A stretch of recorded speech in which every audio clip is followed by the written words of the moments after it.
Pagkatapos ng mga bagay na ito, dumating ang salita ng Panginoon kay Abram sa isang pangitain. Huwag kang matakot, Abram. Ako ang iyong kalasag. Ang iyong gantimpala ay magiging napakadakila. Ngunit sinabi ni Abram, O Panginoong Diyos, anong ibibigay mo sa akin? Yamang ako'y patuloy na walang anak at ang tagapagmana ng aking bahay ay si Eliezer ng Damasco? At sinabi ni Abram, Hindi mo ako binigyan ng anak at isang alipin na ipinanganak sa aking bahay ang magiging tagapagmana ko. Pagkatapos noon, nagsalita ang Panginoon kay Abram sa pamamagitan ng isang pangitain. Sinabi niya, Abram, huwag kang matakot dahil ako ang magiging kalasag mo at gagantimpalaan kita.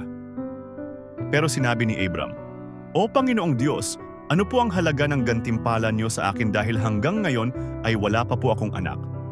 Ang magiging tagapagmana ko po ay si Eliezer na taga Damascus. Sinabi sa kanya ng Panginoon, hindi siya ang magmamana ng mga ari-arian mo, kundi ang sarili mong anak.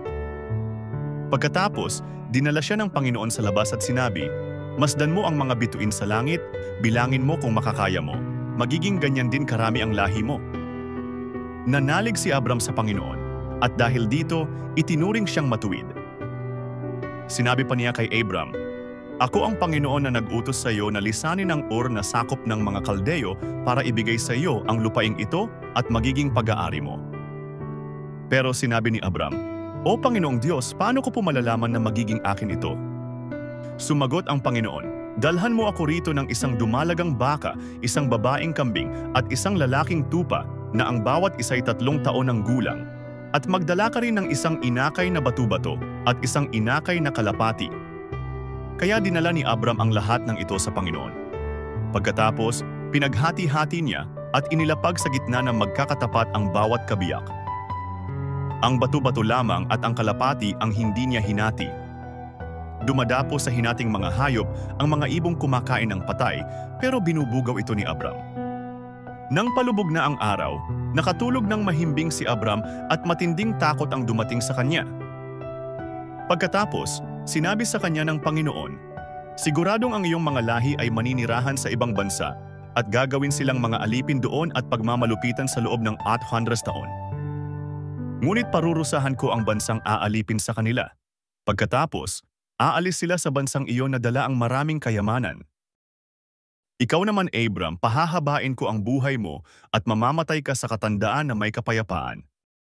Lilipas muna ang 4 na henerasyon bago makabalik dito ang mga lahi mo dahil hindi pa umaabot sa sukdulan ang pagkakasala ng mga Amoreo para parusahan sila at paalisin sa lupaing ito.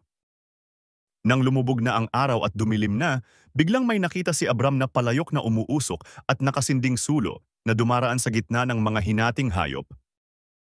Sa araw na iyon, gumawa ng kasunduan ang Panginoon kay Abram.